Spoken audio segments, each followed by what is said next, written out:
بندریا کا شوہر۔ بہت ہی دور ایک جنگل میں ایک بہت بیوقوف اور سستی کا مارا راجا رہتا تھا۔ دنیا میں شاید ہی کوئی جانتا تھا کہ اس کی سلطنت کہاں واقع ہے۔ وہ سارا دن اپنے تخت پر لیٹا رہتا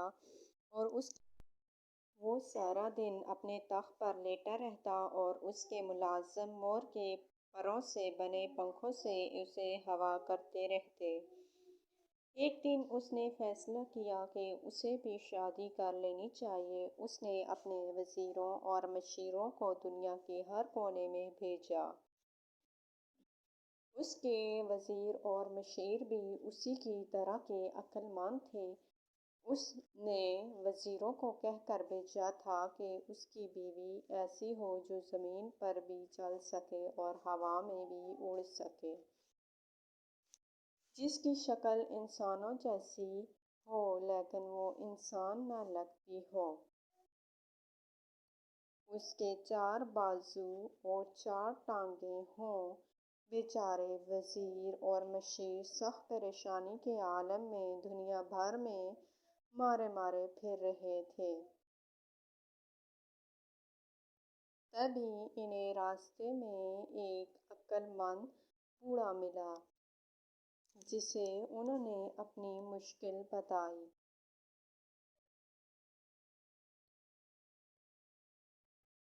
وہ ہنس کر بولا، یہ تو بہت آسان ہے۔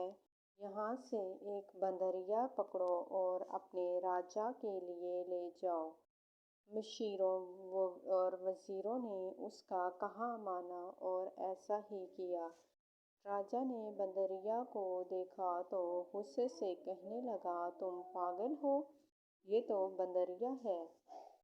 تو وزیروں نے راجا کو جواب دیا، راجا کا راج سلامت رہے۔ حضور نے جو شرطیں بتائی تھیں اس پر تو یہی پوری اترتی ہیں۔ یہ دنیا کا واحد جاندار ہے جس کی شکل انسانوں سے ملتی ہے لیکن یہ انسان نہیں ہے۔ یہ درختوں پر بھی ایک درخت سے دوسرے درخت تک اڑ کر جا سکتی ہے اور زمین پر بھی آسانی سے چل سکتی ہے۔ یہ ٹانگوں سے بازوؤں کا کام لیتی ہے اور بازوؤں سے ٹانگوں کا۔ اس لیے اس کی 4 ٹانگیں بھی ہیں اور 4 بازو بھی۔ واقعی ہی راجا کی ساری شرطوں پر ایک بندریا ہی اترتی تھی۔ لہٰذا راجا لاجواب ہو کر بیوقوفوں کی طرح انہیں دیکھنے لگا۔ پھر بندریا سے تو اس نے شادی کیا کرنی تھی، ساری عمر کنوارا ہی رہا۔ لیکن لوگ بندریا کو نہیں بھولے اور راجا کی غیر موجودگی میں اسے بندریا کا شوہر ہی کہتے رہے۔ اگر آپ کو ہماری ویڈیو پسند آئی ہے تو لائک ضرور کریں اور چینل کو سبسکرائب کریں۔